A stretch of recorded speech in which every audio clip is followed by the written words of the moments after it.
Welcome to Raging Bullets, a DC Comics fan podcast, episode 469. We continue chatting Rebirth.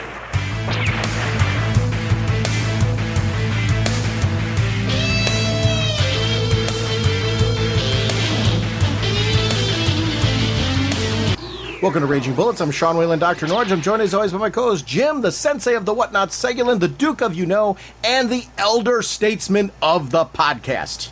How's it going, eh? Jim, on this episode, we're going to be talking Rebirth. We're going to be talking about books like Green Arrow. We're going to be talking about Green Lanterns, the first issue. We're going to talk about Batman, the first issue, Superman, the first issue, and Titans Rebirth #1. So we got a packed episode talking about all of those. Really excited. We are proud members of the Comics Podcast Network, the League of Comic Book Podcasts, the InfiniteComics.com podcast partnership. Sponsoring us this episode is DCBService.com and InStockTrades.com. Jim, what is going on at DCBService.com? Well, of course, we got them bundles. We got these great Rebirth bundles, 3 separate bundles, 1, 2, 3. Each of the bundles, 50% off. You know, each one contains a couple different titles. Go through, see which bundle, or get them all, because it's, as I said, 50% off. It's like buy one, get one free. It's awesome. Thank you, DCBS. But also, of course, the Vertigo bundles are continuing, and that as well is 50% off. Bundle all the new Vertigo titles, all 8 of them together, 50%,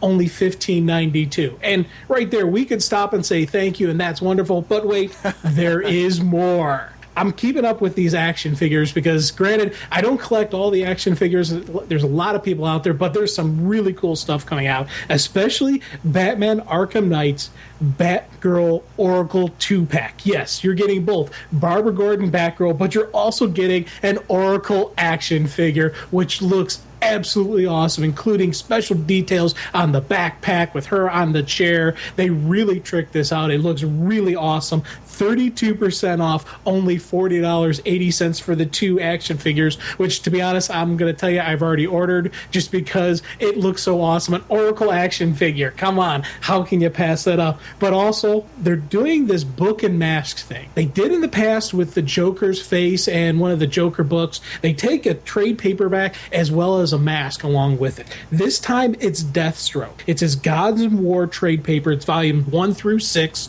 but you get the trade, but you also get this vinyl Deathstroke mask. DCBS is giving you 40% off, only $17.99 for the mask and the trade. I was like, outstanding, give me that. Thank you, DCBS. You know, it's Jim, as you're talking about that, I was thinking about Arkham Knight, the game. You need to get a system now so you can actually play the game that inspired those figures. I know, I do.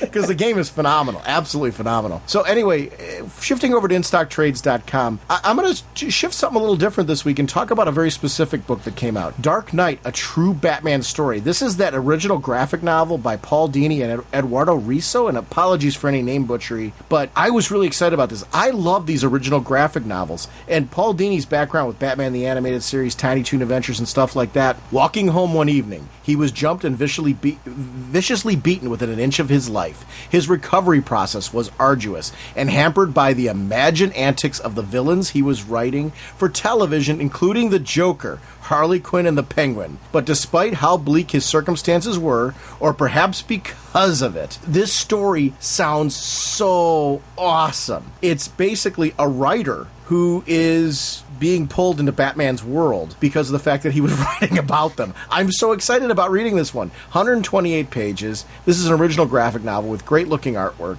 I'm into this one. Did you pick this one up? No, I didn't. As you're talking, I'm like, wait, how did I miss that one? Well, this is 50% off right now. It's $22.99 regularly, only $11.49 at InStockTrades.com. And I was jumping on this one because it's easy for these original graphic novels to sometimes fall under the radar in the midst of the monthly books. And this one just looks really, really great because it's different. So I'm going to be grabbing this one. It's a Vertigo title, actually. So I'm going to grab it. It's an original hardcover. I've got mine on order already, so I'm excited to be reading this one. I can't wait to grab it and read it and actually sit down with this one. I usually grab these right away. I missed it too. And this was one that I caught through InStockTrades.com.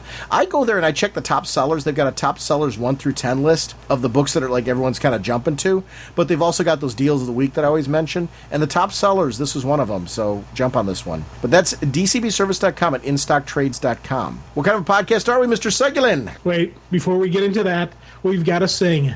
Cleveland rocks, Cleveland rocks, Cleveland rocks. Yes, Cleveland, Ohio, the home of the world champion Cleveland Cavaliers. I was excited actually watching that last night. So, yeah, you're right. I'm excited about that one. And well, here's the funny thing. I wasn't allowed to watch it because the people at work determined I was the jinx because I didn't watch the Cavs all season long. Mm-hmm. So when they got in, and even when they got in the playoffs, I wasn't watching. But when they got in the finals, like, hey, might as well start watching this. And throughout the early stages, they're just decimating everybody. They get game one and they get slaughtered. They're like, wait a minute. When Jim started watching, they're losing. Jim, you're no longer allowed to watch anymore. So I was absolutely not allowed to watch. I had people at work going saying, you're not going to watch, right? I'm like, dude, I'm not going to watch. I'm not going to watch. I knew they won the championship because I started hearing the fireworks going off, going, oh, okay, they won. Cool.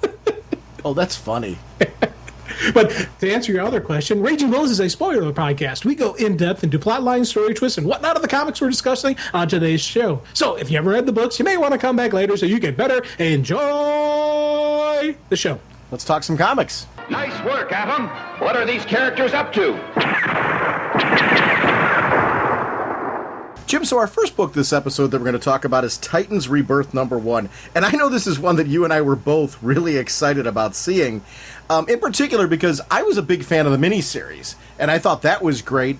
I didn't know at the time that this was a prelude to Wally West coming back until, as we got closer and closer to the Rebirth event and the final issue came out, we knew where this was going. But I didn't know at the time that this was leading to Wally.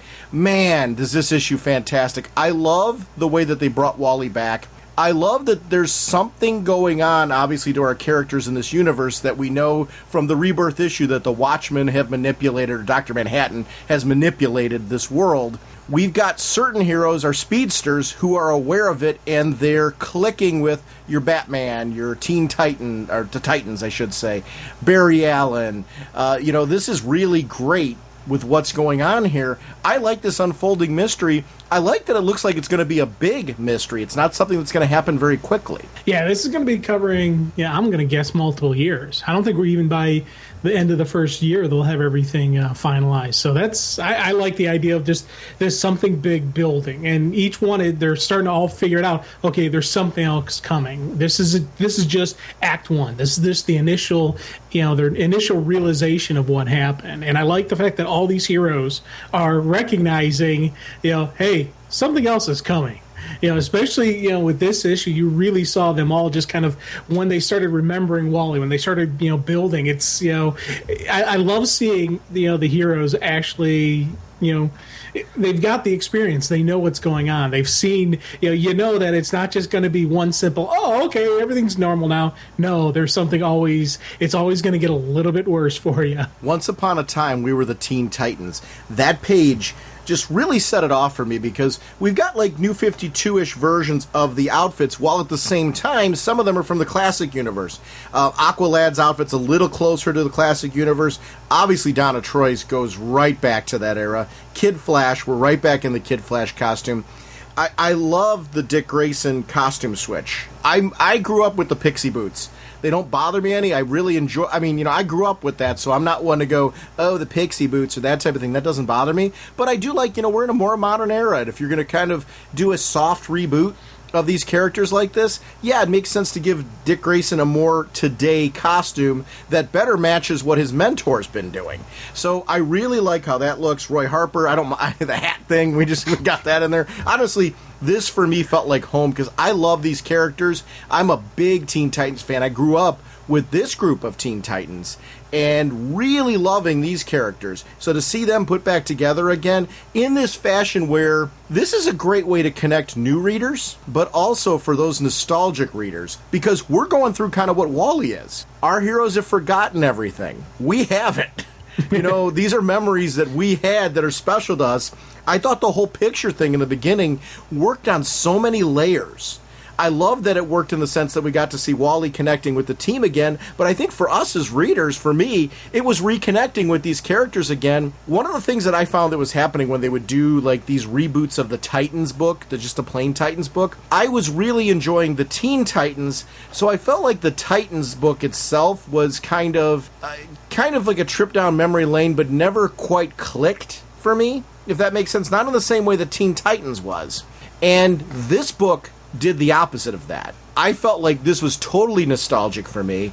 I felt like I was connecting with the characters, the mystery that's unfolding, their budding relationship. Titans are family. This felt like Titans are family again. And I just loved the emotion in this. Kicking off a series this way is really important because I'm really excited for Titans in the way that I found traditionally I'm usually excited for Teen Titans. If I'm making any sense in what I'm saying, it's more than just the characters, it's the theme and tone that needs to be present for a Titans book to work. And I feel this is a really strong attempt at getting a Titans book launched.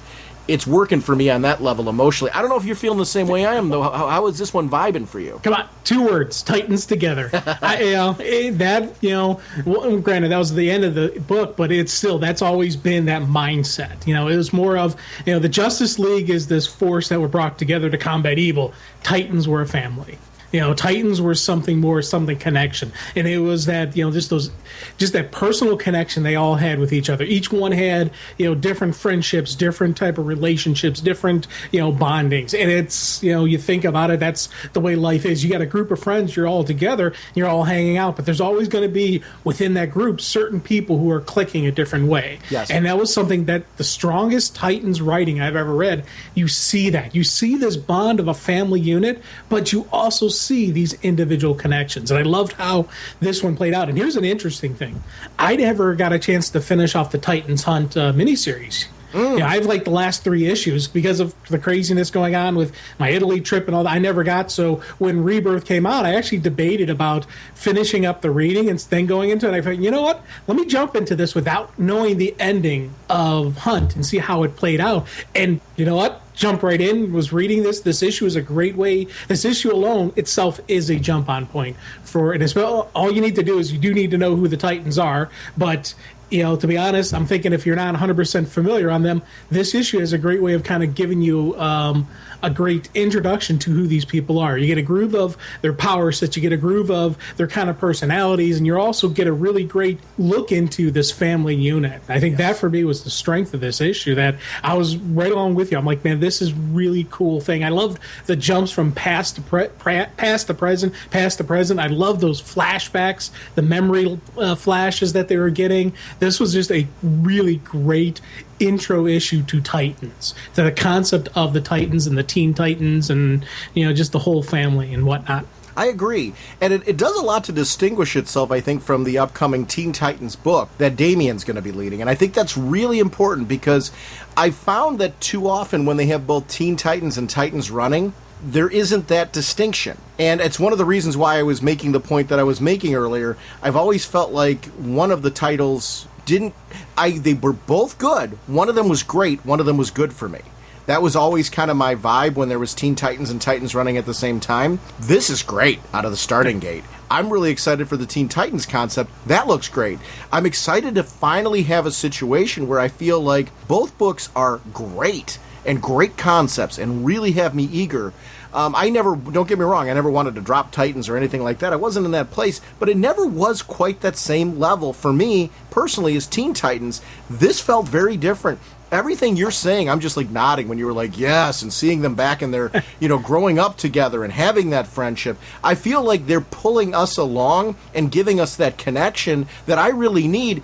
Everything that you're saying is ditto. I need this to feel like these are characters who've grown up together and are reconnecting again. It's the friendship bonds that you and I probably connect with this in a very unique way because of our own friendships that we've got. Not just each other, but the people that we know. We grew up with a lot of those people.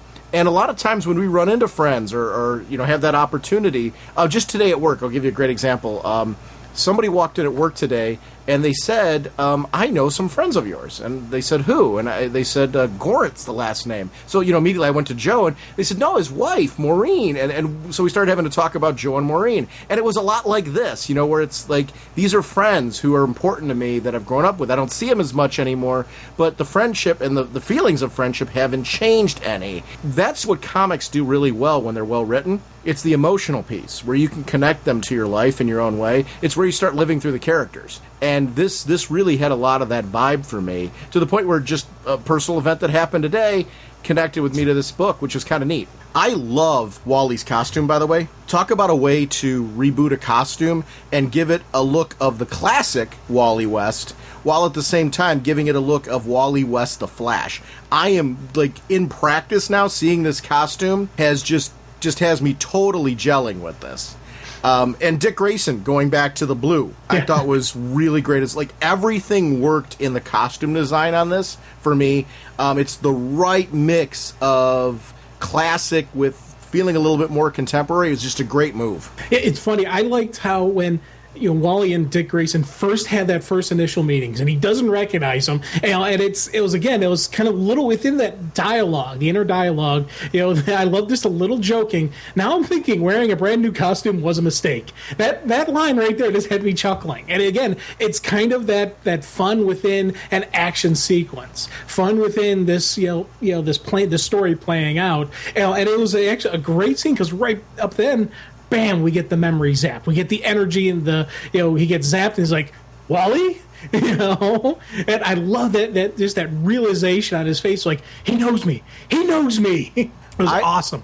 When the rest of the team shows up, after that connection you're talking about, I'm a big fan. Brett Booth's art, I really enjoyed on The Flash. I was really excited to hear that Brett Booth was going to be doing artwork on this series and having the opportunity to be working with another Flash, in the case of Wally West. I really loved seeing the whole team. I just felt like this was a great moment to kind of showcase everyone's costumes, the fact that the team has come together. I like Lilith's outfit because, again, this is another character who they've made the choice to give her a different costume than she had in the past, which I think is also very cool and contemporary and matches her power set.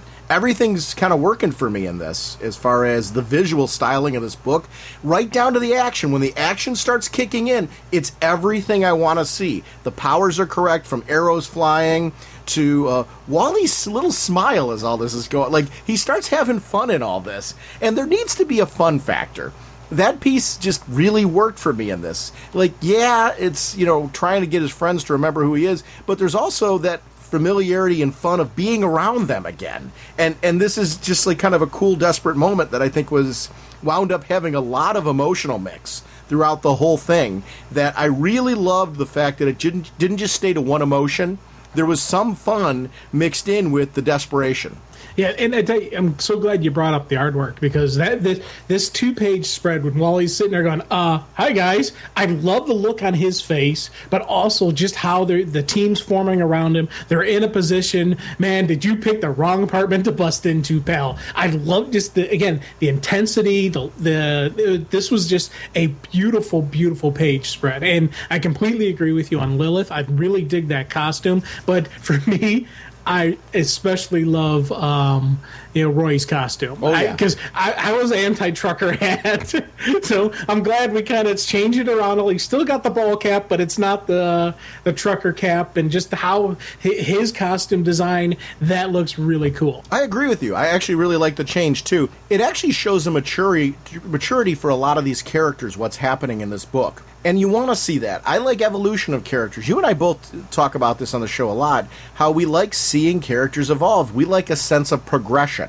This book in particular has a real sense of progression to the New 52, but also putting these characters in a spot where, as their memories are starting to come back, they are going to be at the forefront. And you need to feel like these characters are capable of being that. The new costumes give you a different vibe of, I want to say, competence to these characters, if that makes sense. I agree with you on the ball cap change. It's funny how it's still a ball cap, but man, it looks a whole lot different. And I love the way it matches the outfit. The outfit itself, the whole outfit, looks sleeker. Also looks a little bit more professional. I don't want to say mercenary-ish, but I guess it is a little part of it. He looks like, somebody with, some mad skills. And I think that's really what I'm going for with that. It's really mad skills. And I really enjoy that. I like that because of the nature of what's happening to Dick Grayson right now, they think he's mentally being manipulated. So they don't immediately trust. It isn't until contact's made with Wally that they each start having their own memories that are starting to click in the scenario. And I like seeing the flashbacks. I think you're right. I love every bit of them, and amen to everything you said. I like the how we get to them as well. It's a great balance. Well, that was the cool part where Wally had to stop. He had to basically go against his nature. If someone attacks you, you avoid the fight. Well, Wally had to go against that. And he had to actually let them come in contact with him. He had to actually let them have that personal, physical connection. I love the fact that when Wally realized that, he's like, okay, maybe this running's not the answer.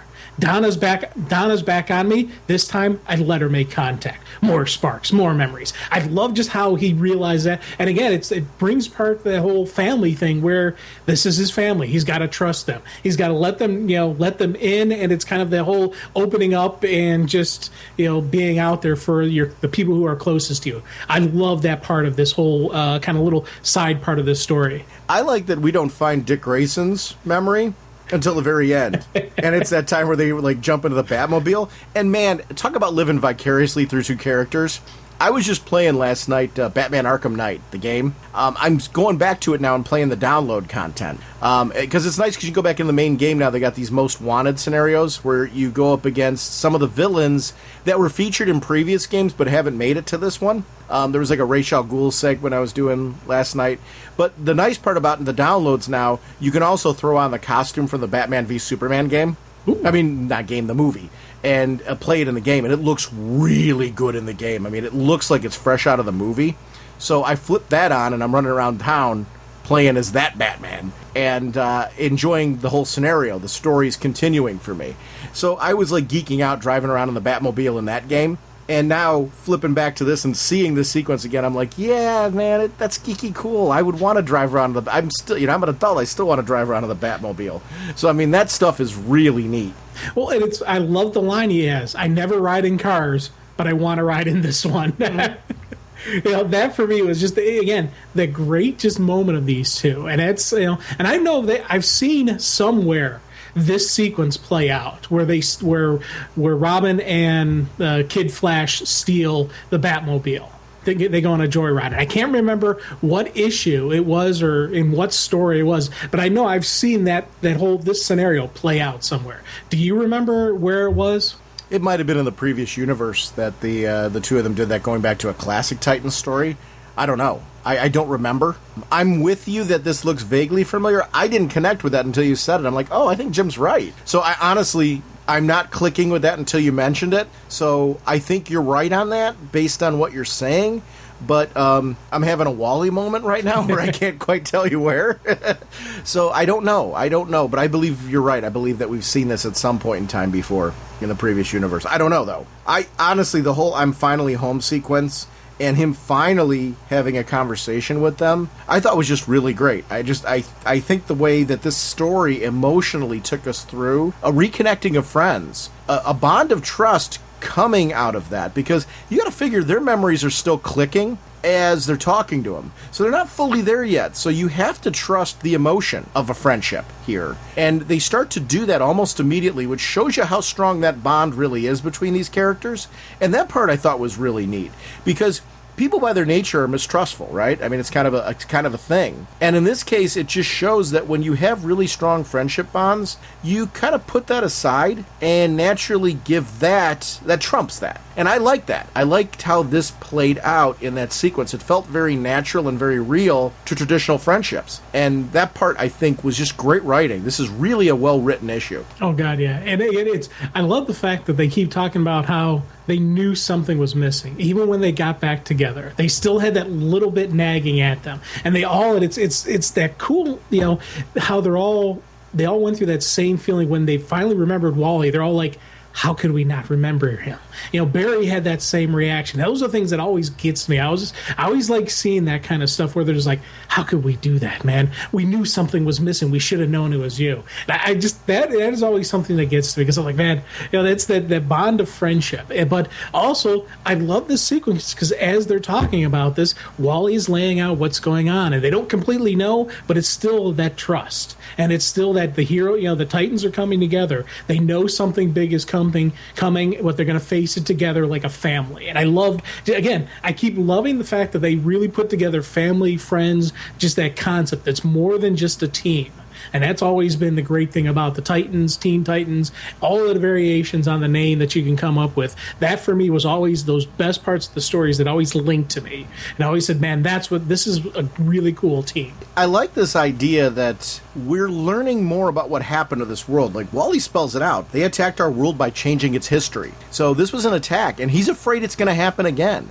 So as a team, they're kind of banding together to try and solve the mystery and figure it out. Along the way, they're going to encounter foes, and because they don't really know, other than they know that somebody or something has somebody. I mean, obviously he's aware that there's more than one they, because he refers to they have done this. So I like the way this is playing out from what we saw in Rebirth. Sets up the stage for them to be banding together. It sets them on a path and a mission because of the fact that they know this could happen again. And he thinks it more than likely will, but his confidence I love when he flips over the picture and it's a Back to the Future moment. He's in there again. Yeah. That I geeked out at that because I'm like, he's like, whatever it is, we're going to figure it out together. I just loved seeing that moment. It felt good. I think one of the things that they're doing really well in Rebirth is they're giving us a lot of these upbeat moments as well. They're heroic moments. And, you feel like even though there's darkness going on and there's horrible things going on, that these characters are going to find a way to save the day. You wonder how are they going to beat these overwhelming odds? I mean, we're talking about Dr. Manhattan, and whether or not it goes, I don't see it going to that right away. And is there something more at work here? I don't know. That part has really got me excited for this. I'm thinking about this book. I'm thinking about the characters. I'm thinking about the overarching huge story affecting the universe. I just want to see more. And that's a home run when you can read a book and kind of go, yes, I am really excited about where this title's going to go, and these group of characters where they're going to go. This part really worked for me. Yeah. Again, as I said, this was a great jumping on point for Titans, a great jumping on point for Wally West, and for all these other characters. If you haven't been reading, if you don't know who Roy Harper is, if you don't know who Aqualad is, these are great introductions to these characters, especially Lilith. I know she hasn't been around for a while. Right. She hasn't been in DC Universe.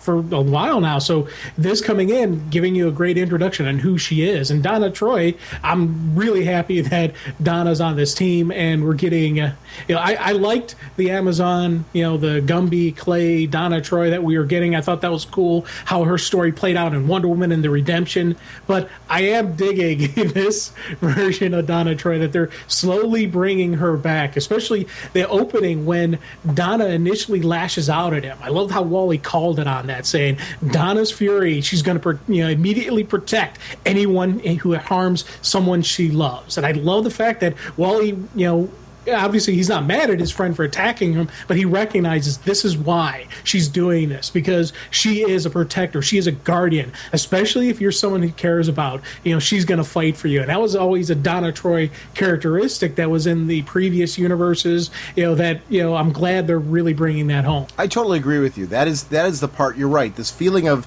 they're finally bringing it back home. And I love that you talked about the fact that this is an introduction of these characters for many people. And that's really important. For a lot of people, if you just jumped on the New 52, or maybe you never read Teen Titans back in the day, or Titans, this may have not been a team in its configuration that you're familiar with. And I really like that they use this as an opportunity to move the story forward for fans who are familiar with them, while at the same time making a jump-on point for fans that are new. That's really critical to try and find that balance. All right, Jim, so Batman #1 came out, and obviously as a Batman fan, I was geeking out, plus as a Tom King fan, just to see where this was going to go and what the series had going for it. I absolutely loved both covers of this one, because I was looking at the digital version and seeing the Tim Sale cover as well as the regular cover for it, and I really love the David Finch one as well, just kind of setting a whole tone. The plane ride sequence and seeing the plane and building to this sense of impending disaster for people, where you've got this human man who Batman is, and we know Batman can do amazing things, but this real sense of the fact that Batman is human, yes, because of his skill set and his training and his gadgets, He's able to do things that are beyond a normal man. His training allows him to do that as well. But we're talking about a crashing plane. And there was this sense of urgency created in this issue throughout it. This is one that, reading through multiple read-throughs, it's funny how you can focus very easily on certain things on this one. It was a very fast-moving issue that did a lot of character development, while at the same time giving you this sense of impending danger and mystery around who the other characters were going to be developed in this book. It does move things very, very quickly in a way. I love the pace. I think this is an issue that was just incredibly well paced for me. Important for Batman in particular, and it's why I'm noting it, because we're coming off of Scott Snyder's run. So you want to make sure when you're doing that to give people a book that has impact right out of the starting gate. Obviously, you know, we're both big fans of Grace and we're fans of Tom King's writing in general. Seeing him come out of the starting gate really strong and swinging with this issue was something I was just geeking out over, because this delivered for me. Same kind of impact that I was getting with Scott Snyder, you know, as far as feeling like the issue was important. I liked the tone shift because it did feel like there's a progression for Batman, which is where Batman was left right before this. So I like this sense of progression going on in this particular book. When we talk about progression, this one worked as well. The rooftop with Jim Gordon and Batman talking about all this was one of my geek out moments in this. Oh, God, yeah. I tell you, I'm absolutely loving Tom King's writing more and more. Every time I read something by the guy, I'm just like, man, this guy is awesome. And I got to tell you, this artwork was something that just really hit me. And it was when I had my art read through and I was just looking at the pages, just looking at what was laid out, I was like, man, this is some awesome stuff. Because again, I like different styles for different books, and this one, it had kind of like this very classic feel, but it's, you know, that classic modern styling. So it's got a lot of the modern stylings, but you look at like how the color work and how they went through that. It's, to me, it always, this is what, when I remember comics back in the day, this is the kind of look I remember from them, especially from some of the old Batmans that I used to read in college. I had a lot of these different, this style to it, and this look to it, and this feel to it. And I know most of that, most of the feeling, the styling I'm getting is from the color work. You know, the pencils the inks are incredible. So I'm not taking anything away from David Finch or Matt Banning, but these colors, Jordi Belair, I think Bellaire. I just want to give full credit because for me, that is something that really made this artwork pop for me. I love the story, everything you're saying about just how the sense of urgency and everything. But for me, I got to say this color work, especially the scene where Batman's jumping off the roof, because it's massive rapid speed, got to go. When he's flying inverted, or falling inverted, but it looks kind of like he is flying just because he's so graceful and he's so cool doing it. I love that city background, the way they did that with the massive just display of building and then the color work, heavy yellows, heavy reds, you know, throughout that. It was like, I was really just, it popped for me. I was like, man, that looks awesome, especially with the costume, you know, the new costume. And it was just, I was absolutely blown away just by that one page alone. And then as things go on, as you keep going with the scramble, as you got Bruce just doing what he does best, the impossible, I was absolutely thrilled by this. It's funny, Jim, when you're talking about the artwork, I'm really connecting with you. I think one of the things that's gelling with me on a lot of these books in Rebirth has been the sense of team. There's a sense of a creative team that's working together on these books, and I know that's a premise as far as, you know, especially these books that are going to be twice a month, that they have the alternating teams and really are trying to strive to come up with a system that most benefits the team. And I think that's what's working in these books. I agree with you on how visually stunning they are. I just think the writing, the artwork, everything really matches the tone of this book. When he's coming down on there and gets in that Batmobile for the first time, and we see that one that's like out of the cartoon, yeah. I'm like, yeah, this is really great. I was just totally having like this geek out moment. I love the sense of urgency. Again, I talked about that earlier with the plane. When he's doing the ejector seat and then actually gets on the plane, the kid sees him out the window. I was, you know that Twilight Zone episode with William Shatner where he kept looking out the plane? I don't know why I connected with that one on this one, just because I keep thinking of the fact that he kept seeing things out the window that maybe not everybody else did. But this kid's looking out the window and sees Batman out there. I'm like, that is so awesome. Well, especially with the dialogue that's going on. Yes. That's the thing I really love, because that guy's like, this is Gotham. Gotham's killing us. And I was laughing because I'm right along with the guy, because Gotham Gotham is the one city, is one of the biggest cities in DC that I wouldn't ever want to live in, just because of all the crazy stuff that happens in that city. If I was living in the comic book universe, I would avoid Gotham like the plague, just because of this kind of stuff, just because of these crazy moments. Now, granted, it would be neat to have a Batman run-in. It would be neat to have a run-in with one of the Robins or whatnot, but you know what? You got to be a certain type of person to survive in Gotham. And just seeing this dude have to freak out, and then the kid sitting on the wing. Now I'm trying to figure out: do we know who that kid is yet? Because I don't think he's a throwaway. I think he's going to be something significant either later on. I think you're stretching with that. Oh, you don't think the kid's anything? I don't. I think he's a kid who's on the plane who just happens to be our lens into it. The sense of wonder from a kid. Maybe I'm wrong. And wait, here, I'll be honest with you. I'm making my assumption there. I could be totally wrong on that one. You might be right. I don't know. Well, and to be honest, it could just be our lens of the world, because Tom King's doing the same writing style he did at Nightwing, where there's no inner dialogue going on here. You're only getting what people are physically saying or facial expressions. Sure. So this kid's facial expression could be, what they're using, because you got that, again, great artwork where the kid's like, whoa, that's Batman. And the guy, of course, as the guy is, he's seeing Batman, just as the guy is ranting, you get the hero you deserve, don't you? And what do we deserve? And they show Batman right there. Boom, that's what you get. You get Batman in Gotham. I love that. Again, these were some really cool, just powerful moments. And I love the fact that, again, it's all through the artwork. It's all through what they're physically saying. We're not getting the inner dialogue, but we're still able to figure out what this kid's thinking, what this kid is seeing, and just the kind of the whoa kind of moments. We're right along with them. Yeah, and that part really worked for me, was this sense of, what Batman gave in. Here's my question I'm going to ask, all right, seeing as we've got Gotham and Gotham Girl. Do we know they didn't cause the plane crash? Yeah, we know they didn't cause it. How do we know? Because the terrorists with the missiles are what caused it? Yeah, because you can see the rocket flying up and hitting, and then later on you'll see somebody killing the terrorist. I don't know. We don't know who that person is yet, and I don't think it's Gotham or Gotham Girl, because it's a solo figure with like a jacket on, and he's like, "Observe the clock, Batman." So it's got to be maybe one of his, his time people or something like that, or I don't want, Watchmen. I don't know. Maybe it's a Watchman. It's somebody, did the deed, and because you can see the terrorist, the Hydra or Snake, whatever cult it is, pieces of their brain is missing, blood all over the place. So part of me wonders if that's Comedian. Well, that's granted, Cobra. I know Comedian's dead. That's Cobra. Well, but no. Okay, the Cobra is the person who killed, but the person who shot the missile. But who killed the Cobra? Because that's not Cobra who killed that person. Because they had more rockets. They probably would have put a second rocket in that plane. But whoever that was killed them. And he's like, observe the clock, Batman. So that, to me, goes back to the Watchmen thing. And seeing that Bruce had the Comedian pin, part of me wonders if people who are dead in the Watchmen universe are now back to life. Are we going to maybe get Comedian versus Batman? I don't know. I don't know that I think that's a foregone conclusion.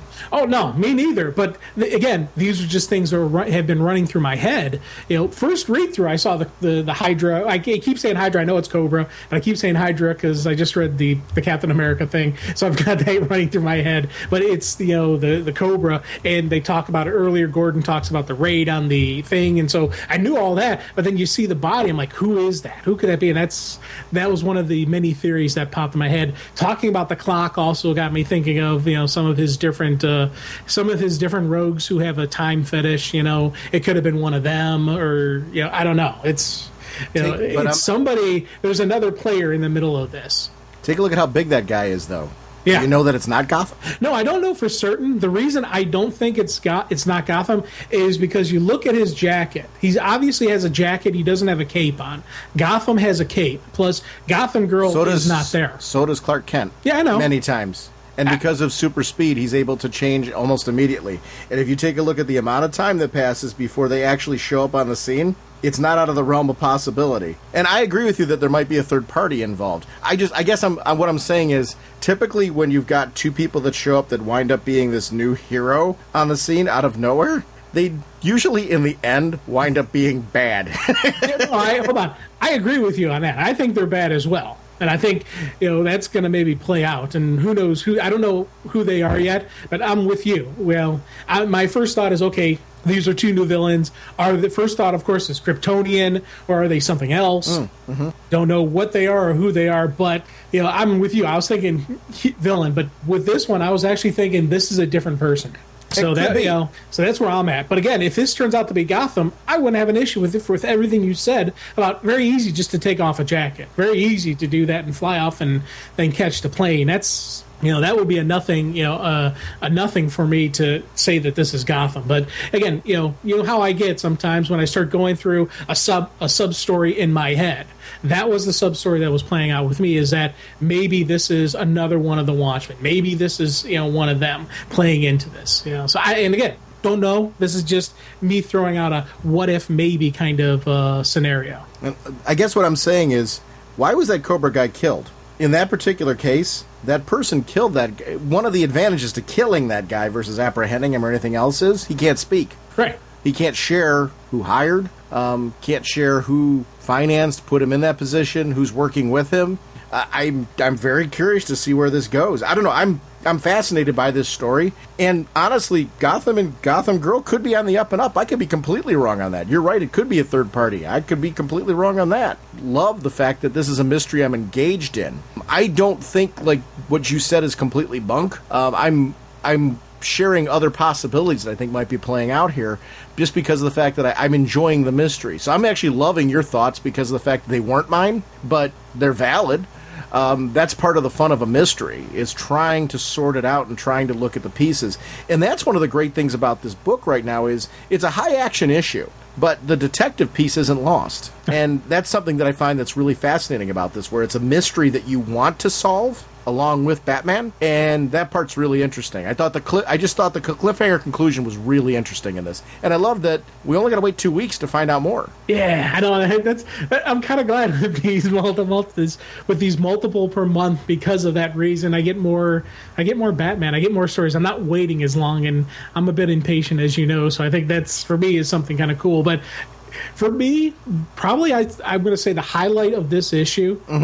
Were these last two pages where he said, I prepared messages for the boys in case I encountered, regardless, they're in the safe, in the Goya code is 1048. Please distribute them. I love how, Bruce, again, whenever you get these heroes who have these moments where, like, yes, I'm going to die. This is it.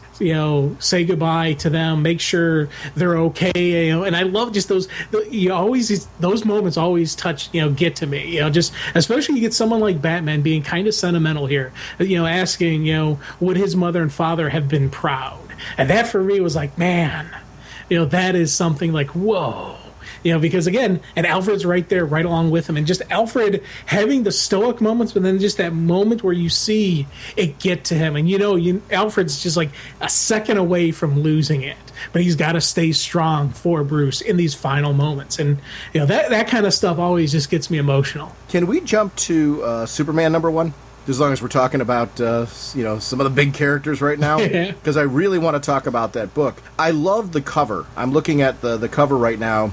The regular cover where you've got Superman kind of opening up the black suit to reveal, the new Superman suit. I love the new 52 Superman. I was into the guy and all that. I'm completely geeking out that this guy's Superman, that we've gone back to our Superman now, the one that we've had all along. He's back. He's back in the saddle again, and it feels great.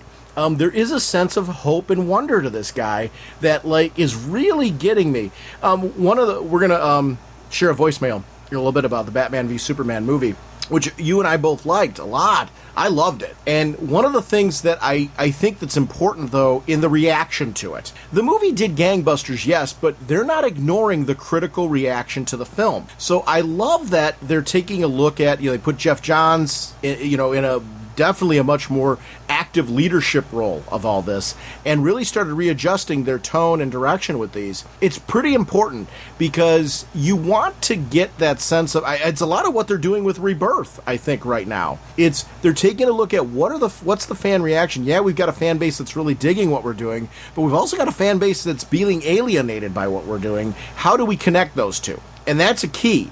And I think what you're seeing in this issue right now is a connection of those two. I'm loving the nostalgic geek out of having Superman back. I love the internal dialogue from the guy right at the beginning because he's written like R. Clark. You know, I mean, this is our guy. And this is exactly the kind of stuff that I expect from Pete Tomasi. And this is the kind of Tomasi and Gleason, when they're together, it's the right match of dialogue, the right match of artwork. They just know how to storytell together. The whole creative team, gangbusters on this one. I loved the cemetery scene and how it leads into the colors will fly. Yes, yes, yes. I am Superman happy right now. And as you're talking, I'm sitting there just nodding, going, yes, yes, yes, yes. And I completely echo that the colors will fly when he opens up and you got the bright, again, it's the big red S, it's the bright blue field. This is the Superman that, again, echoing everything you said. I love the new 52 Superman, but this is my guy. This is the guy. And I love how he's been going to the cemetery. He's been honoring this Clark Kent. He's been saying farewell, my brother, saying farewell to the guy who didn't get the chance to come back. But also, I do like they still have the mystery of the big blue kind of glowing hand, the Dr. Manhattan presence. I'm not sure what that is, but they do have that going on. And that was from where Clark put his hand on the ground. He left that images. Well, yeah, this Superman left that image on the ground when he left it. So who is this Superman? What is going on here? I love these giant mysteries where they keep throwing these little bits towards this massive overall story that we as the reader, we can kind of put two and two together, but these guys have no clue what's going on. They have no idea of the Watchmen universe. They have no idea of any of that other stuff. So the blue hand wouldn't have any significance to them.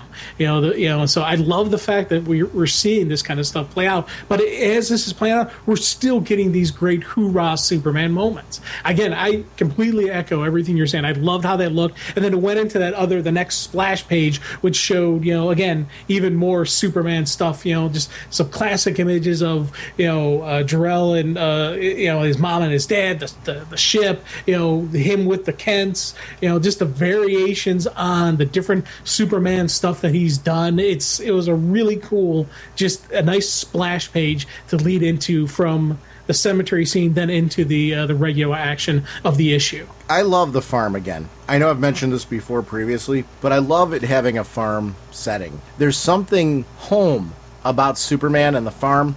You and I are big fans of Superman on television, and various iterations of that. I know you were a big fan of the Lois and Clark series like I was. Big fan of Smallville. You and I both were. I love the sense of the classic Kent farm. I like that they moved back to a farm. And there is that sense of home there, that like it's them coming home. It's them finding that right kind of home. And that right sense of a place that they're going to raise their son in the midst of everything that comes along with being Superman. I really enjoyed how that whole piece played out. It was just a beautiful sequence. This is really getting, my dad is Superman. The kid almost has a twinkle in his eye when he's doing that. And I love seeing him there with toys, and he's a kid. The artwork in this, we love the Batman and Robin book because of the sense of family of that. The sense of character interaction and drama. This book just really captures that, and it just makes me feel good. I really love that when I was reading every page of this. There's, it's in an era where darkness seems to sell the most. It's great to read something that's bright like this and just enjoy that. It's refreshing. It's what I love about the Flash TV show right now and Supergirl.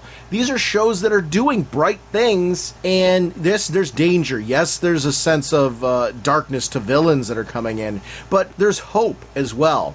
And this really captures that. My favorite art sequence right here is My Dad is Superman with the kid with his thumbs up. It was my favorite art page in this book. I'm like, what a pleasant, exciting, interesting image that just really captured the mood and tone of what I like about this book. It's what I loved about Tomasi and Gleason on Batman and Robin. They just know they're not afraid to go here. That's really what it is. I think it's brave nowadays to go here.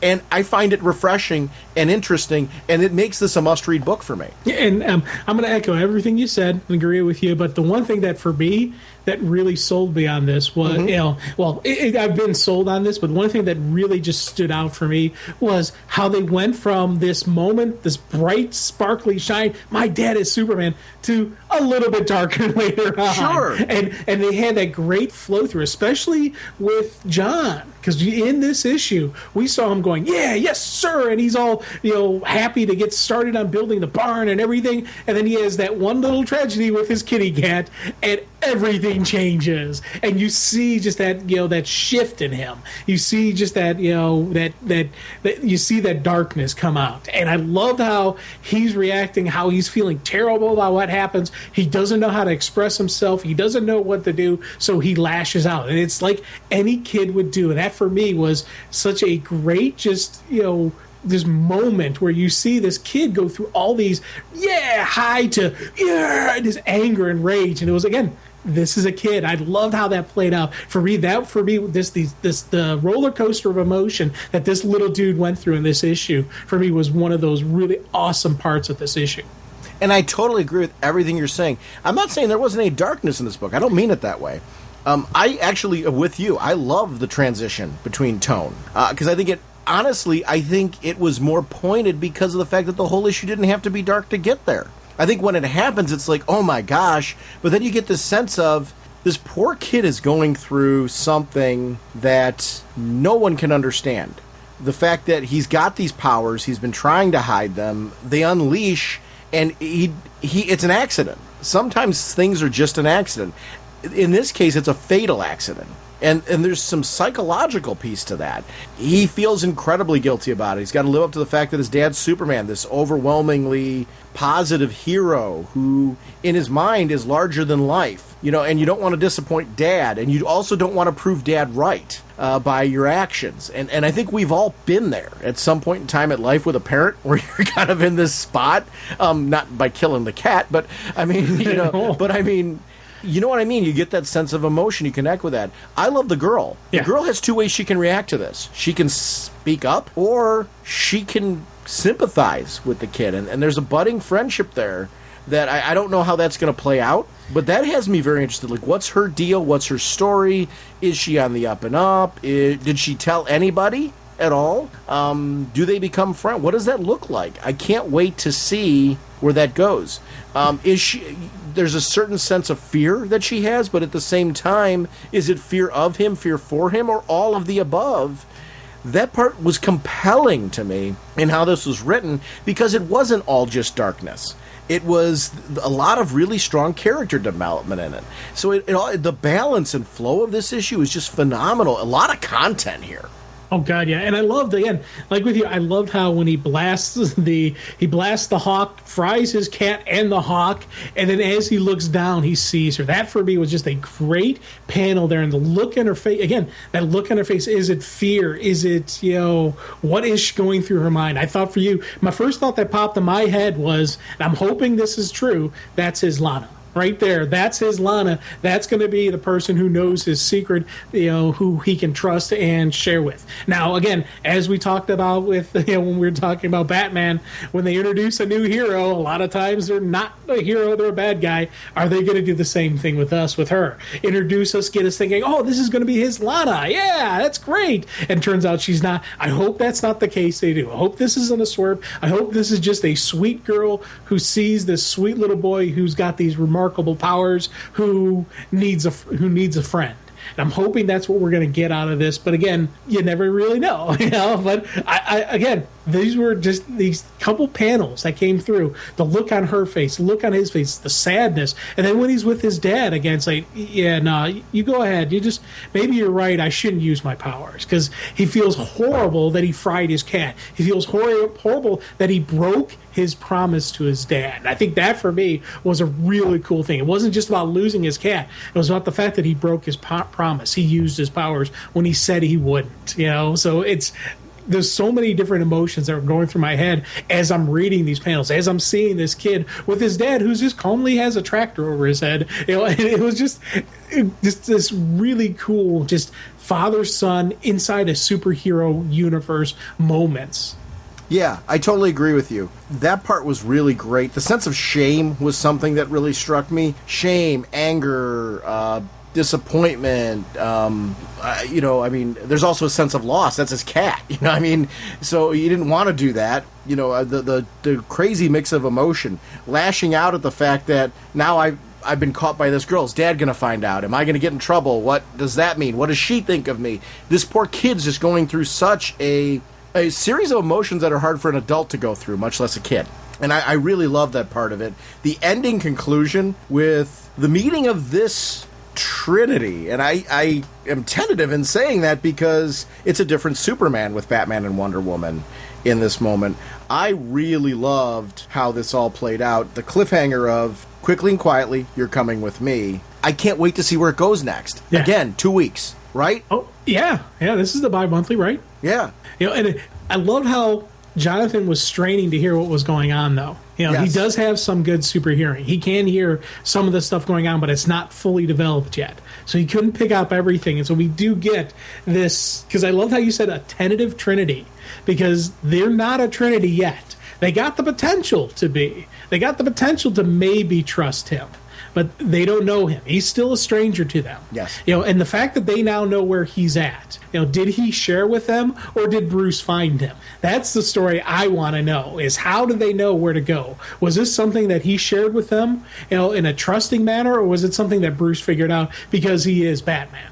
Yeah, I would imagine that he didn't give that information out. I don't, why? Why would he do that? Why do they need to know where his home is? He's not going to the Batcave, he's not going to Wonder Woman's hangout. I don't know. I mean, that's my guess as well. That was my thought, but I'm wondering if they're ever going to play that out. That's, again, stuff I hope they play out and show us how he figured it out, or how he found them, or how that all played out. That's something, again, these are those little side stories I wish they could tell somehow. Sometimes it's fun when things are a mystery, though, too. Like, I don't know. I mean, I'm with you. I'd like to see it, too, so don't get me wrong when I'm saying that. It's not disputing you.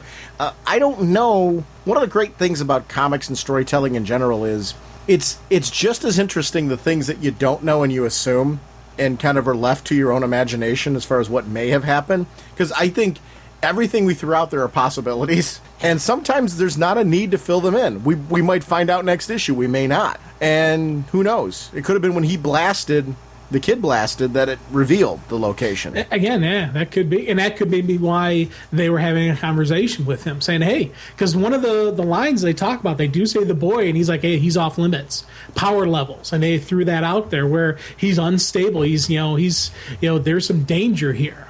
So maybe that's how they found him. And maybe next issue, when Clark and Jonathan have their conversation, he's going to say, hey, why didn't you tell me you blasted? What's going on here? We got to be open with each other. That maybe we're going to find out next issue. I don't know. Again, like you, I'm excited for the next issue. I want to see that the father-son conversation. I want to see where this goes. I want to know who the little girl, well, we know who the little girl, but I want to know who is this little girl. Is she going to be the friend? The interesting thing I found was she said her granddad had bought this farm, not her mom and dad. So to me, that says she's not living with her parents. So what happened there? Are the parents not around? Are they dead? Are the grandparents living with are her parents living with the grandparent? Or again, I want to know her backstory as well. And I think just when you introduce someone, you give us that initial look, and you're like, I want to know what's going on with her. Who is she? That for me, again, lets me know I'm really excited for this book. I want to know all the characters involved in this title. One of my favorite things right now is Wonder Woman's new classic, oldish, newish costume. The right melding of stuff is in that outfit. I geek out at seeing it now. The color scheme coming back, that gold being back a part of her costume, it's instead of like the silver that was there. I just think is such a great move. I really love the armor look, the whole thing. If they go back to the traditional, I'm fine with that too. I'm just really, like, when she walks on the scene, I love it. I just think it's a really great look. I'm fine if they completely stick with this, because I just think it's such a really good look right now. I loved seeing the three of them together and just how that played out. Patrick Gleason's artwork and just the whole art team, I'm just not doing the art team justice, really just delivers. And it just was great artwork, great drama. This is a must-watch book. It's when Pete Tomasi, I heard, was he's going to be doing the writing and he was going to be put back together with this team again. This is what they were doing. I just was so excited This really is the sleeper hit book for me. This issue right out of the starting gate delivered everything the Batman and Robin run did right out of the starting gate. I could not be more excited for this book. Green Arrow. We got to talk Green Arrow. Oh, God, yeah. Because this is another example of continuing a creative team, and I think in a way that is so good for the book. Because, we had that Rebirth issue, but again, this is the same tone we were getting in the series before Rebirth hit. So I was glad to see this creative team continue, because this is a book that needs consistency, and they're doing it. And man, did I love everything about this issue, because you bring back in the sister, you bring back Black Canary again, you bring in the sense of Ollie's life and who he is, and the disparity between Oliver Queen the man and Ollie's sensibilities and all that. Black Canary and him are very new to each other. She's at a transition point in her life. He's at a transition point of his life. I like that this is something that it's a budding relationship. The two of them are connecting with each other, but yet there is that sense of, but we're not there yet, and I like that. That actually feels very good for me with what's going on with this book. I like the fact that these characters are transitioning to become the next stage. And that next stage is putting them at a place where now they're starting to feel like Green Arrow and Black Canary. And man, did I love that. I'm glad they're not throwing out the window what we loved in the previous run, though. Because those pieces are here. You mentioned the sister. I was so glad to see her this issue. Oh, yeah. Well, I was glad to see her in the issue until that last page. Kind of had me going, hey, what's going on here? But again, Team Arrow concept. I love it in the TV show. I love it in the book. I like the fact that Henry's still around, that, sister, he and Black, Arrow and Canary working together. And again, when Rebirth came out, I love the fact that they mentioned how these two had that connection they couldn't quite figure out. And again, it was the bleed over from the last universe, and they're now starting to connect, just like how the Titans started to connect. So these two characters, they've kind of gone a little bit faster than they're getting more comfortable with each other, but they're still not there, because it's sort of that back of the mind type of splinter in the mind's eye kind of thing going, I know them. There's something more here. I trust her more than time would let on, but they still do put on the brakes. They still do say, hey, hold on, let's wait and see what's going to happen here. And I thought that for me was a great feel in this book. Because you do get a team dynamic, you do get a personal connection, but you still have that, let's keep this control. Let's hold on. Let's see where this is going. And I thought that for me was a great dynamic between the two of them. I like it. It's not a light switch for the characters. Yeah. It's an evolution of the characters. There's something that's clicking now that they didn't know was there before. They're evolving as characters because of it. When they're standing up on top of there going, but you can't hide from Green Arrow and Black Canary, I was completely geeking out with the whole action sequence. Dinah being Dinah, like we know her, with the action, the martial arts coming into play. Really loved how that played out. The whole thing just worked really, really well. Her powers and how they're in awe of it. That part was something that I really liked as well. Leading to their special "Hey Pretty Bird." I'm glad he called her Pretty Bird. I geeked out. I totally admit it. The artwork in this whole series, all the way through the issue, I should say, is I'm really into this art style for this book. I don't know if you're having the same experience I am, but this is terrific Green Arrow artwork. The ability to jump from darkness to the light, the daytime versus the nighttime, in costume versus out of costume. I love the tone shift. And that is, like you mentioned earlier, that's the pencils, the inks, the colors all working together to send a mood. And it just really works well in this book in a way that I love that in the TV show. That there is the time when they're in costume and out of costume in the TV show, and there's a tone shift in that as well. I love that that's playing out here, but it's not beholden to the show. That part really, really works for me. This team just gets Green Arrow storytelling in a way that I am super excited about, because I love this character. I grew up loving this character, and it's really great to see him getting his due. For me, Longbow Hunters was the first time I read Green Arrow monthly, but I had read Green Arrow as a kid many times as backup stories in Batman titles that I was reading back then. Also seeing him on Justice League, on television, this was a character, cartoons and animation, this was a character who I've always loved because I'm a big Robin Hood fan in general. And when Longbow Hunters hit and I was finally able to financially read Green Arrow monthly, I just really got attached to this character. Mike Grell, I think, just did a world of wonder on Green Arrow. This really feels so good. Yeah, it's funny because you talk about with the art team and just the story and everything coming together and just that dynamic of dark sequences and light sequences. Yes. Was something that I was echoing and nodding my head right along with you. Especially you got the Emmy scene where she shoots the arrow in the air, then she's holding the guys, and then sure enough that arrow comes right down, cuts him in the arm, drops him. I loved how that played out, just with, again, it had a very heavy dark undertone all throughout that, especially until the end of the fight. And then you get to that Pretty Bird scene where bam, you get that, just that the light and just not even just Ollie and Dinah, enjoying themselves, but you even see Emmy just, she's sitting there, hey, wow, because Black Canary just sang her big song to her, and she's like, oh my God, you see this wonderful family dynamic, and you see her smiling and everyone happy, and it was one of those things I'm like, man, this is really cool. And again, it was one of those things that made the ending even that much more dynamic, that much more oh my God kind of shocking moments. That I think that for me was one of the things that really pulled me in on this issue was it had that, you're thinking, hey, this is going to be a nice happy ending. Hey, this is a really good book. All right. Oh my God, what just happened? And that for me was I think the great part of the storytelling. And it's not just the physical story, but it has to be that artwork. It has to be how it's laid out, how you get completely comfortable and just open and feeling, saying, yes, this is a good, solid family unit going on here. All right. Yeah, the motorcycle sequence I really loved because it was beautiful artwork, first of all. I love that it was bright because, there is that shift in this kind of modern era to go dark with everything. I love that it was bright. It didn't take away from any of the earlier sequences that needed to be dark. I believe there's a reason, for all kinds of tone. And when he's taking her through, I love the philosophical debate because she's chastising him based on who she thinks Oliver Queen is because of the fact that dude comes from money. He's talking through, but you don't know everything that Oliver Queen does. You don't know everything that I've tried to do with Queen Industries. And, what I'm trying to do is Green Arrow. I like that Green Arrow is not a one-trick pony.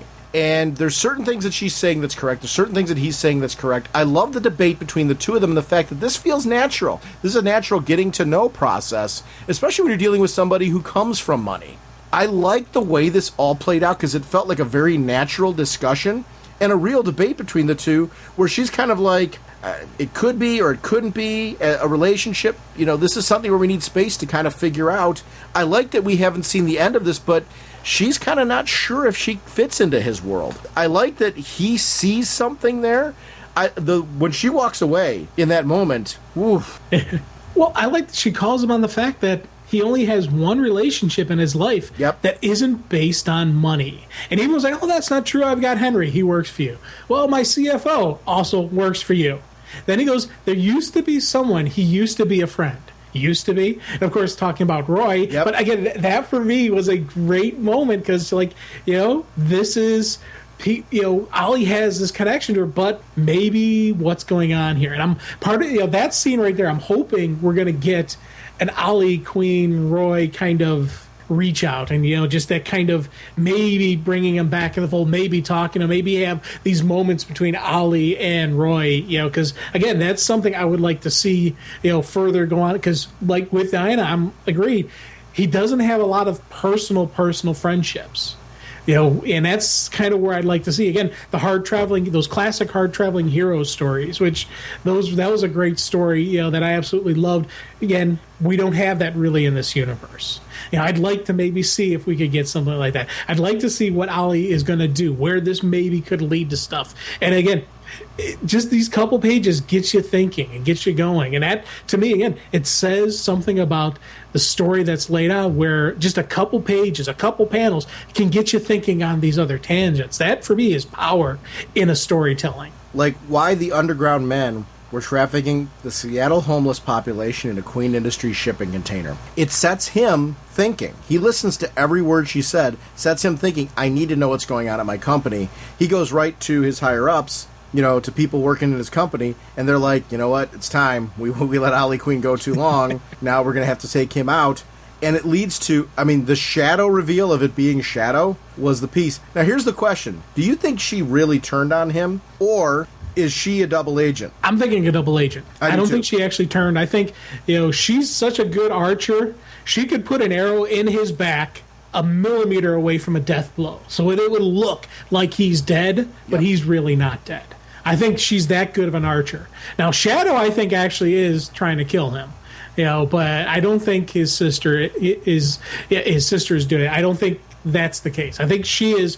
I think she's a double agent, and she just did that to save Ollie, which is an odd thing to say. Yeah, I put an arrow in your back to save your life. But in this universe, it kind of fits, especially with these characters. But that's what I'm hoping for. Just because everything was so bright and wonderful in the beginning of the issue, I'm hoping on that. Now, again, we've said multiple times in this episode that you never know what's going on.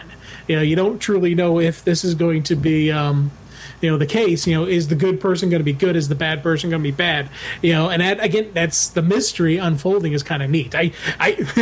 Was I the only one who immediately thought that CFO was a bad guy when you first saw him? Oh, yeah. When Ollie first approached him, I was like, oh, this is not a good idea, Ollie. Even before anything sinister happened, I just, you had that moment where he's like, yeah, because even earlier, Ollie mentioned, well, he's my friend, No, he's not, Ollie. Oh. One of the things that I really enjoyed about that whole sequence is the realization when you get to the end, because there's that cliffhanger, 2 weeks.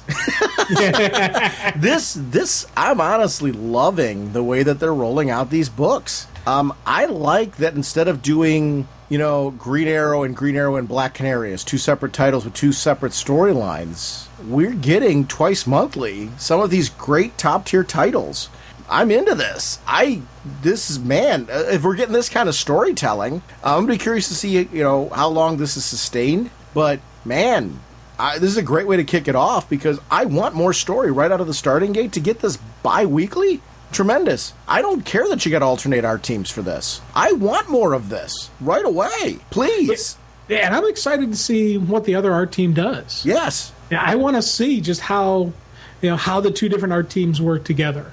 That's going to be, I think, for me. And again, I know when the next issue comes out, I'm going to pull this issue back out again, and I'm going to look at the two side by side. I'm going to compare it up and see, how it plays out, how well it blends together. And that's something I'm very excited for on these issues. I am too. You want to talk Green Lanterns, number one? Oh, God, yeah. Yeah. So what do you think about the fact that we've got two Green Lanterns? We've got Jessica and we've got Baz. Now that we're in our second issue with these two, what do you think about them being the focus? Because we really haven't seen what's going on yet with Hal and the crew. I'm absolutely loving this. I really am loving this issue, this title, this issue. This was, again, it's the buddy cop thing, but it's really two rookies out there. Granted, Baz has had some dealings and Jessica's had some dealings, but they're really both rookies. They're really both just kind of figuring this thing out. And I love the fact that you got the two working together. They don't know each other. They don't really trust each other. They don't really, Baz doesn't still 100% trust in the ring. He always still has backup. Jessica's got her personal issues with the fact that, she was a shut-in for how many years?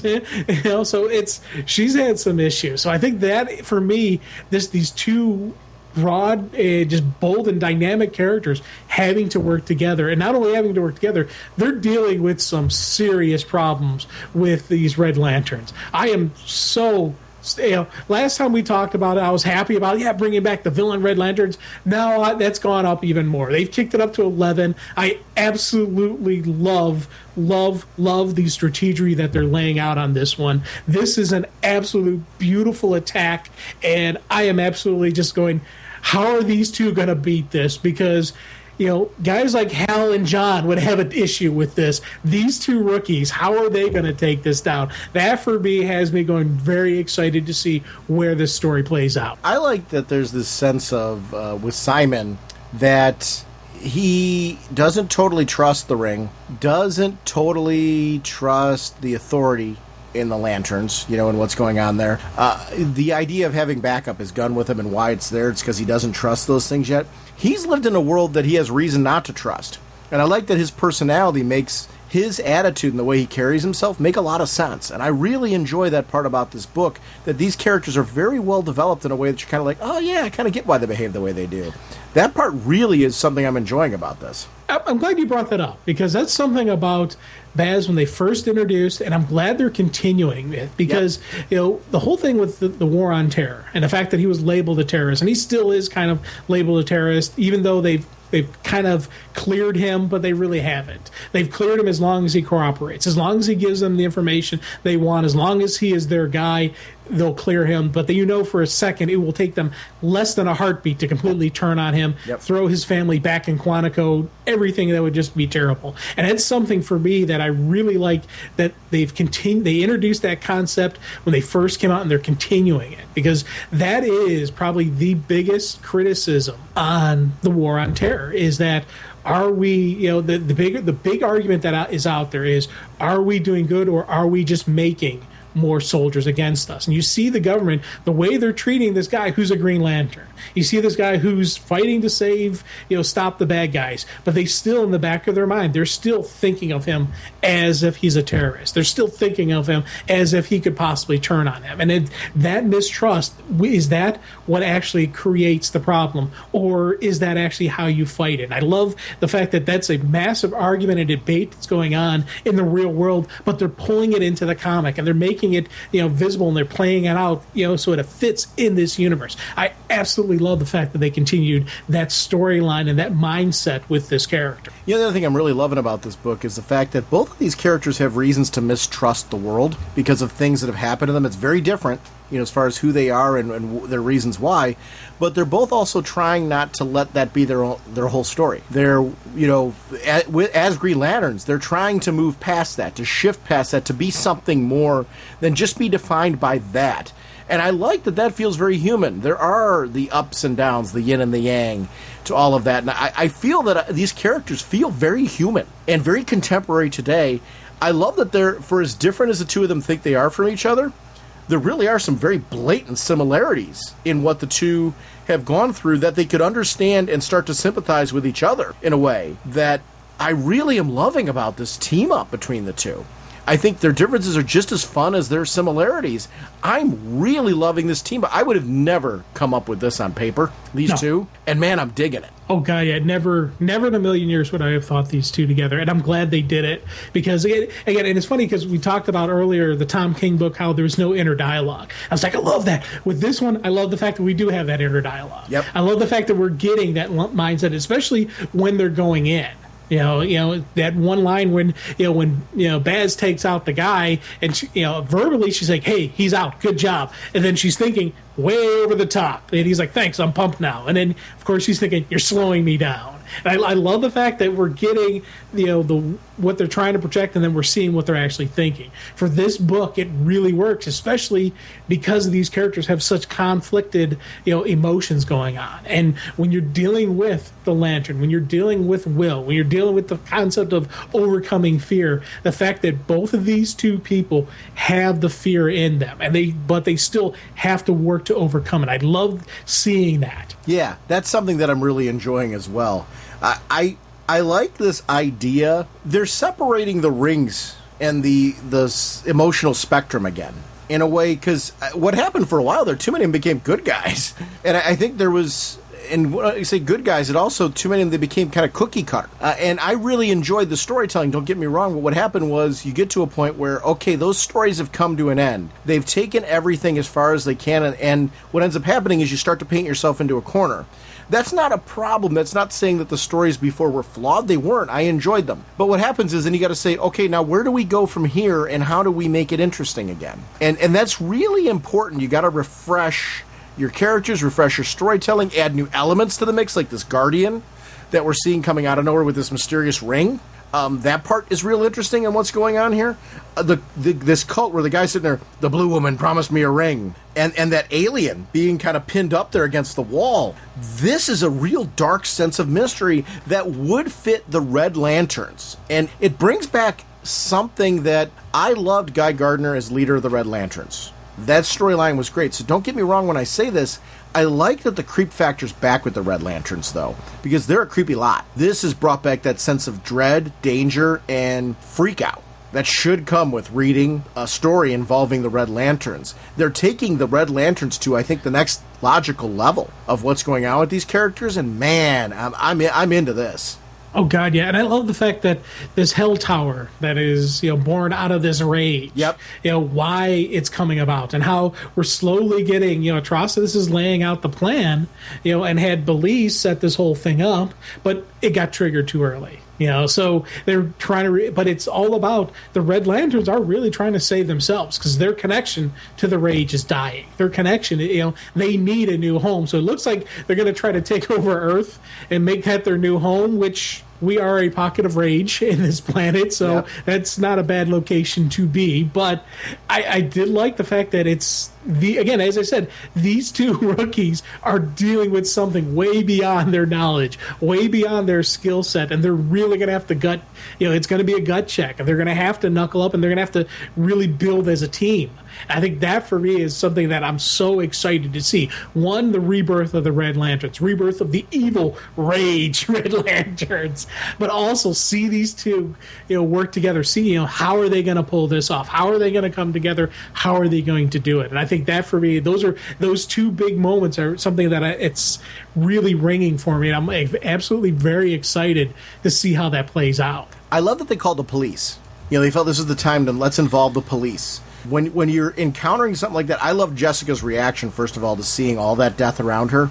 Because, you've got to have this sense of this was just horrific around them. And they did that really well. And Simon, trying to hold it together, this sense of, this is the time. We got to involve the police.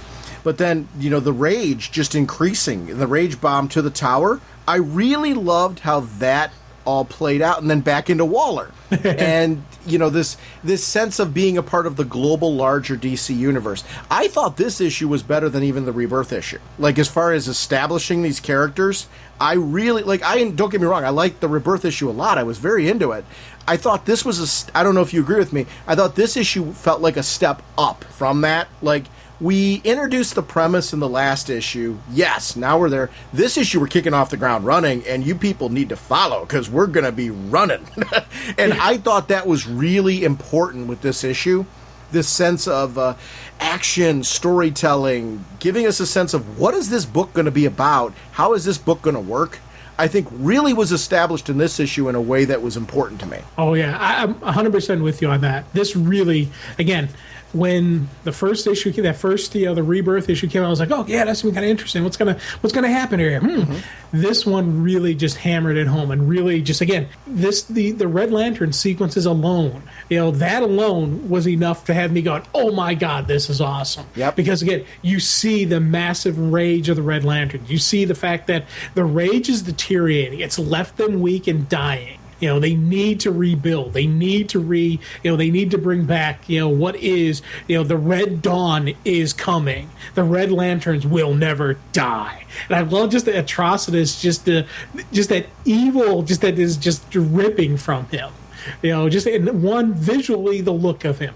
Two, when you get I love how when the lettering does the little squiggly kind of around it, just so you know, it's not a straightforward dialogue. It's got an evil sound to it. And I love just all parts working together to give you this story that, is visually, you can hear just the anger and just the rage in his voice. I love that. But for me, one of the things that I loved was you get this beautiful, bright, red, fiery planet, Yosmalt on Sector 666. The various, the looks of hell and just the pure anger and rage. Then you flip the page, and it's Portland, Oregon, in the mall. And for Jessica, that's her personal hell. She's, blood is boiling, skin is crawling, skull is screaming. Just out in public among all those people, it's driving her nuts. I loved how they went from boom, boom, like that. That was something, again, great layout, great writing, great storytelling within just a couple pages. Emerald Sight was something that I thought was really cool. Because doesn't Atrocitus have the ability to see into the future? Or a version of the future? Yeah, well, he can do stuff with the blood magic, and right. He's done that in the past. Now, what I like about the Emerald Sight is my first question is this stuff that's definitely coming to pass? Or are these things that you can prevent because you know about them? I don't know. I love the visions because you see him definitely in a bad state. You see the most powerful ring ever created. His brother being taken over by the rage, I should say. And then, obviously Atrocitus there. But seeing that she's in trouble and needing to go to her, how much of this is real time and, how much of those visions are not? Because the brother, obviously, he's with the brother, so he doesn't see the brother going through the rage. But that's really going on with her right now, that phone, that call to him, Yeah. So that part, what is the timeline of all of these events that he can see, and how does that work? I can't wait to see how that plays out, because what I like about this is you need to separate him from Hal and John and Kyle and Guy, and in his own way, this gives him some separation. Jessica's naturally separated because of the fact that she came in through this as Power Ring originally, and knowing her history, and because of the fact that, quite frankly, she's a female, so that separates her as well. This right now separates him and gives him a different sort of power set that the other ones don't have, and I hope they keep that unique to him, because I like the fact that it's something that just gives Simon a different kind of edge to him, a different sort of power set.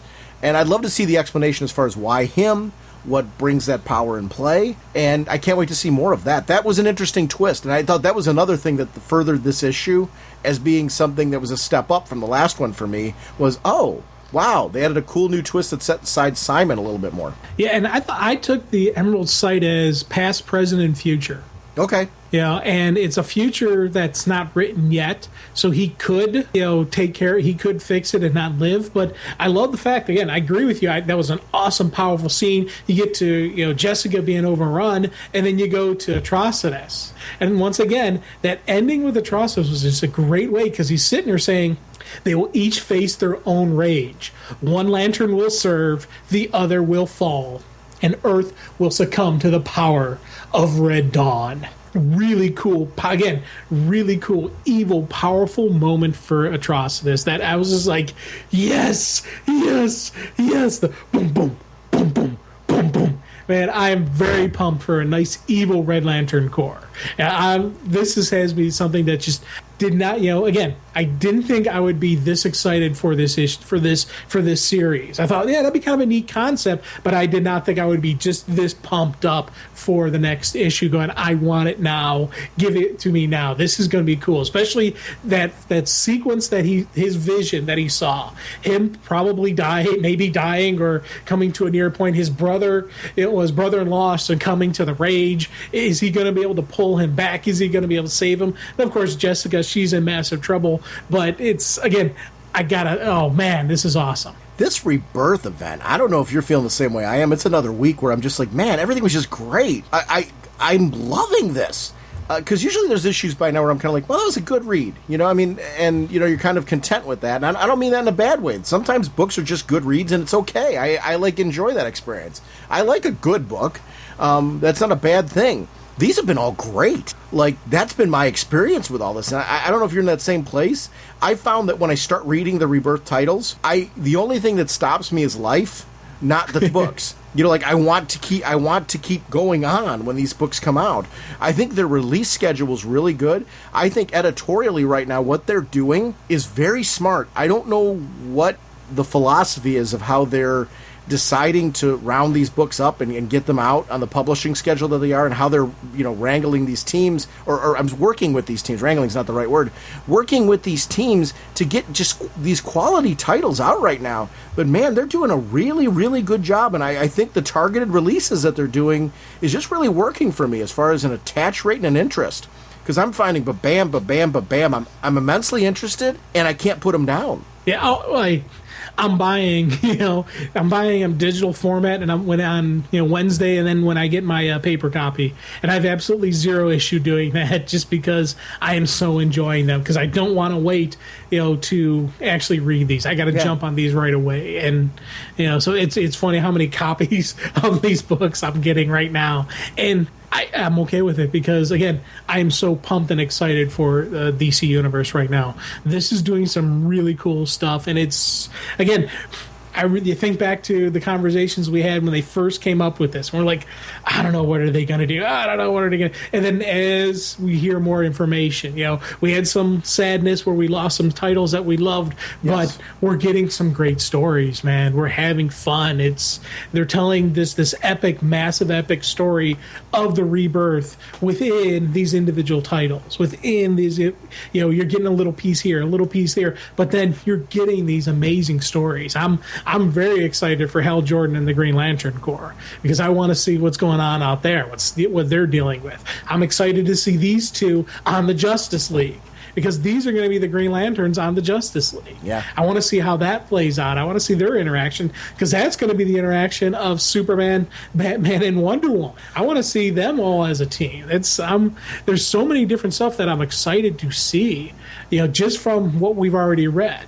This is giving me a taste of what's to come, and I'm happy. Yeah, I am too. It's really, really good so far. I hope it's doing what it's intended, though. Because here's the thing. I was loving the New 52 beforehand.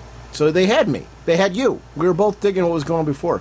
The goal of this is to grab and embrace that audience that lapsed. And hopefully to get a new audience, too, that comes through with this. I hope it's working.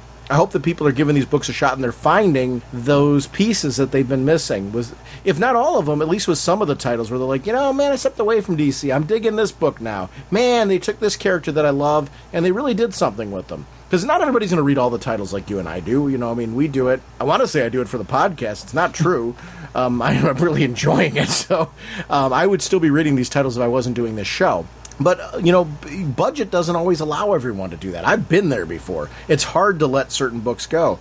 But I think when you're judicious, you start picking your favorite characters, and you want that to be good. And I hope that people who maybe left a favorite character have found that piece that they were missing before and are connecting with it again. Seriously, if you're listening to the show and there's books that you're like, hey, you know what? I started reading this character again, whether it was Green Arrow or you read the Green Lanterns book and you're like, I picked that one up just as a long shot. Don't really know the characters, but I'm really digging it. Call in and let us know what books you're reading. What books did a book grab you again that hadn't previously? I'm equally interested. Did something they've done in this Rebirth lose you? I love to hear other stories about this and hear why you feel the way you do. I have my opinion, but I always like hearing other people's and why they're doing it. So it'd be kind of good to hear from some of you. And actually, Jim, with that note, why don't we jump to a listener voicemail? We are Crystal Men from Mercury. We have no quarrel with you.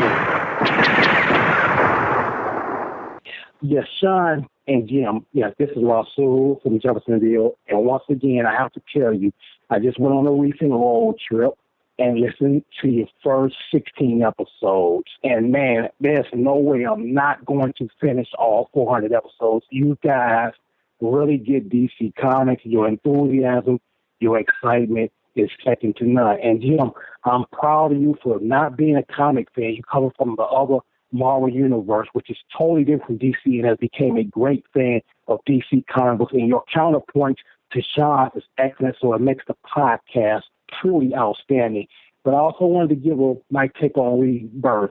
I have in my personal collection over 29,000 books, and I've probably read 50,000 from all the friends I've had. I've read parts of collections and all of these other things, and I worked at a comic shop for 5 years, reading virtually everything on the shelf every week because I was the neighborhood reviewer in Minneapolis, Minnesota once when I lived in Minnesota. So Rebirth, that single issue is the greatest single issue of any comic book I have ever read since I've been reading books, and I've been reading comics since 1978. It's the first comic book that actually made my eyes water. That's never happened to me out of everything I've ever read. And if no one don't go get this book, they're not a fan of comics. And I also would like to give my review to Batman vs. Superman. Now, I'm coming from the area of the 70s when we had Spider-Man with rope webs and Captain America with see-through shields wearing a helmet. So anything I get that looks as good as these movies that we get today, they're all A-pluses to me from what I came up watching. So I gave the movie an A-. It has some flaws, but I don't care. That movie was great. I support all comic book movies from Hellboy to whatever. I'm going to watch them all because I want to see the universe keep going and I'm going to support them all. So that's just my feeling on these movies. I'm not going to ever bash them. I may not like one more than the other, or I may not like it at all to a point of it wasn't great, but I'm going to support them all, and I'm going to also spend every dime I get on the movie. I've already seen this movie, Superman, 4 times because I knew the critics were going to bash it, and I tried to get them to make $1 billion. It didn't happen, but it was still a great movie. You guys keep on moving with this great podcast. I'm going to keep on listening. I can't wait till I get to the end and catch up. Thank you, and you have a pleasant day. He said 29,000 comics, right? I'm like, outstanding. Yes. Outstanding, man. Hold on. Dude, that is worthy of a, outstanding, man. That, I tell you, that for me was a wonderful phone call. Thank you, thank you, thank you. I liked hearing his history. Like he's been doing this since '78, and this is how important the hobby is to him. His working at a comic shop, being a reviewer of comics, that kind of stuff is interesting to me. Just people having. I like hearing people's path to comics because not everybody has the same path. His references to 70s superhero television. You remember did you watch Captain America in the 70s when it was on? It was like 2 movies, 2 TV movies? Yeah, I saw that. Yeah, and I agree. As he was talking, like, oh yeah, I remember we did have some really bad stuff back then. So but in the 70s, I agree with him. Did you think it was bad in the 70s when you watched it, though? That Spider-Man movie, I did think it was kind of bad, but I still watched it. I was still like, man, this is Spider-Man. But I did remember thinking that was a really bad Spider-Man because he only had one web shooter. He only had it on one hand. And just, again, as a kid, I was like, man, they couldn't have done a little bit better job on this. I didn't understand budget. I didn't understand just how things worked in the movies. But in my mind, I do remember thinking that it wasn't that good of a movie, but I still watched it. I still enjoyed it. I'm going to say this. I still did enjoy it back then because it was Spider-Man. But I do remember, even as a kid, thinking, I wasn't like, oh my God, this is the greatest. When I saw Star Wars, I was like, this is the greatest thing ever. And then I saw the Spider-Man. I'm like, there's a big difference here. See, I honestly, I remember liking the Spider-Man as a kid. Now, I did see it since, and there was a few movies. I don't remember if it was for some reason I thought it was a TV show, but what ended up happening was I think because it was multiple movies. Yeah. I saw some of it recently, and I think it was on Sci-Fi Channel or something. And they did it. It does not hold up. I still got nostalgic for it, but I'm like, oh. And I'm like, I had fond memories of this, and it didn't work. The Captain America I remember really liking, too, back as a kid. I think it did its job in the 70s because it was a vacuum. We didn't see live-action superhero stuff, except if you went to the movie theater. And Batman, I grew up with the 60s Batman show. But that was it, and Wonder Woman. But getting the Marvel stuff live action on television like Spider-Man, other than Electric Company. Because I remember Spider-Man on Electric Company, seeing it, this was a step up from Electric Company. Did you watch Spider-Man on Electric Company? Yeah, oh yeah. Yeah, I saw all of that. So the reason why I think I gave it such a pass when it got to the TV show, it was a step up from Spider-Man being kind of a guest appearance on Electric Company. So that worked for me. Clearly, though, today, the stuff that we say sucks today... Oh my gosh, it's way beyond anything that was done in the 70s as far as superhero goes. Just because of the fact that I think you're able to take it more seriously now and get closer to the material. His point's well met. I like, though, that the critics the studios are paying attention to what fans are liking, what reviewers are liking, and are reacting to it and trying to keep improving the product. And we're seeing a wider variety of it coming out. I'm with him. I like seeing everything when it comes up because I don't just go by reviews. Sure, some things, like he's saying, are better than others to me. There are ones that are home runs to me and out of the park. I like supporting the superhero films and just seeing them myself because I've found a lot of times there have been ones that have been universally panned that I've enjoyed. And there's been ones that have been universally panned that have been like, oh, I get why. We still haven't done Steel on this show, speaking of I know. We've got to at some point do that because I haven't seen the whole thing of that.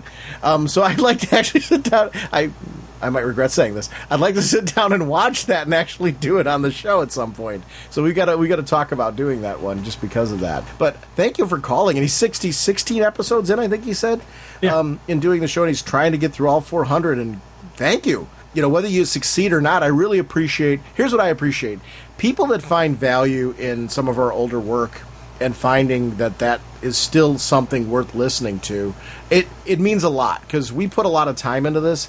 I love doing it. And honestly, our audience just really has supported us throughout the years. As people have jumped on the show, shouting us out to other people, just trying out our show and giving it a shot. There's a lot of comic book podcasts out there, a lot of great comic book podcasts out there. I really am proud of the fact that there's people still find a reason, whether we're your first listen or your last listen. The fact that you find some value in making us part of your time, it really means a lot to us, and I really appreciate the fact that you find some value in this show and our voice, because I think we have our own unique voice, like so many other podcasters do out there, and it's really nice that what Jim and I do, because to his point about the interplay between you and me, I love the fact that there's times where you'll throw out stuff and I think you're completely bonkers. The best part is, and he'll listen to this as he goes through, it's the times where I think you're a complete nut job and you're right. We're like, wait a minute, he hit that out of the park? You have there's episodes where he will go back through and see, you're Nostradamus. And it's like, you're Nostradamus about the most insane stuff that, like, oh my gosh, Jim was right. He saw that. I don't know how he connected those dots, but those dots were spot on what was happening. And that many times is a result of my own baggage. Because I've read, so at that, especially in some of the earlier shows, I had read so much material that I was letting that drive my assumptions instead of the fact that creators might be trying to go in a new direction. And you are seeing new direction a lot of times in a way that is really interesting. And that's part of the fun of the interplay of the show. It's not the singular episodes. It's being able to see the continuity of, didn't 5 episodes ago Jim say this? It actually plays out. That stuff is really great. And I'll be curious to see how much of it holds up, our previous episodes. I do think the fact that we do a lot of cover-to-cover stuff makes it kind of fun to see our reaction to that stuff in real time, and I don't know. I appreciate it. I just appreciate it because we are a long listen on a lot of our episodes, and the fact that somebody finds value in going back and listening to any of them just means a lot to me. I do want to say one more time, though, to our entire listening audience out there, a lot of you shout us out on Facebook, Twitter, even just word of mouth to friends and things like that, and I don't acknowledge it enough on this show. But that we don't have like an advertising budget. This show really relies on you, the fan community, to just get the word out. And you do that for us, and it's really appreciated. One of the nice things that keeps us coming back to this is the fact that we have a listening audience. And that is due to you shouting us out, and I really appreciate it. That is something that, in this podcast, we really rely on our audience, and it's a wonderful community, and just thank you for that. Thanks for the phone call, and this is a lot of fun. Green Lantern, let you and I destroy that space junk. I want to remind everyone about our show voicemail line. It's 1-440-388-4434. Or Dr. Norge on Skype. We love having you part of the show, so please feel free to call in with any of your thoughts on Rebirth, comics in general, TV shows, anything relating to DC and media and popular culture. We love hearing you. RagingBullets.com is our show website. That's where we give you updates on podcast releases. It feeds into Twitter. We also have a Facebook fan page. We have a Facebook group community that has just made up an amazing amount of people. Please join that Facebook group community. We are on Google+. I have an account on the PlayStation Network. Jim might be joining me at some point in time on there, I hope. So you can find us pretty much so anywhere you are, and we love interacting with you.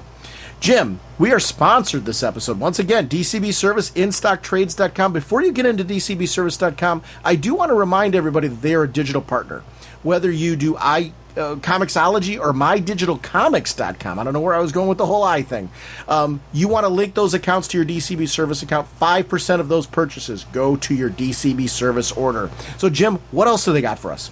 Of course, the bundles. They've got the Rebirth bundles, 3 separate bundles. Each of the bundles, though, 50% off. Plus a great Vertigo bundle. They're continuing their support of Vertigo, 50% off. Again, these are 50% off of these titles. So look through the bundles. See if you don't want to get the full universe, look to see which titles you are. This is a way for you to get 50% off your titles. Also, we've got the inspired by the Batman Arkham Knight's video game, Batgirl Oracle 2-pack. Yes, a Batman, Barbara Gordon, Batgirl action figure and an Oracle action figure, 32% off, only $40.80. And the Deathstroke book and mask comes with a trade paperback of the Deathstroke Volume 1, Gods of War, issues 1 through 6, plus a vinyl Deathstroke mask, 40% off, only $17.99. Over at InStockTrades.com, I mentioned before the Dark Knight, A True Batman Story hardcover, 50% off, only $11.49. They've also got Clean Room, which is a series I am digging. The first trade paperback, Volume 1, is out, 50% off, only $7.49. If you didn't pick up, though, it's Gail Simone. It's a creator-owned book. Incredible. I am digging this book a lot, so I want to shout it out. 52 trade paperback, Book 1, 50% off, $17.49. Flash, the Silver Age trade paperback, Volume 1, 50% off, only $12.49. Sandman Mystery Theater Volume 1, 50% off, only $14.99. All great books. They're deals of the week right now. Jump on those while they're deals of the week to get them at 50% off. They're always offering new deals of the week. Check them out over at InStockTrades.com. Thank you to both of those sites for supporting our show. Jim, our next episode, we're going to continue talking about, of course, Rebirth. And we will see you next week. Bye! On November 13th, Sean Whalen was asked to stop constantly talking about comic books. That request came from his wife. Deep down, he knew she was right, but he also knew that someday he would find someone that would talk to him. With nowhere else to go, he appeared at the home of his childhood friend Jim Segulin. Sometime earlier, Segulin's boss had requested that he shut up about his comic books and never speak of them again. Can two grown men put out a DC Comics podcast without driving each other crazy? It's Raging Bullets, the DC Comics fan podcast.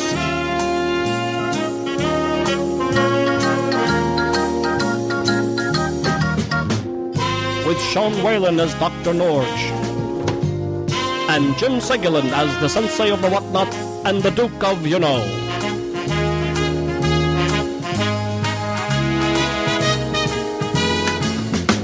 It's a spoiler podcast, so they will go in depth into the plot line, story twists, and whatnot of the comics they are reviewing. So if you haven't read the books, you may want to come back later so you may better enjoy the show.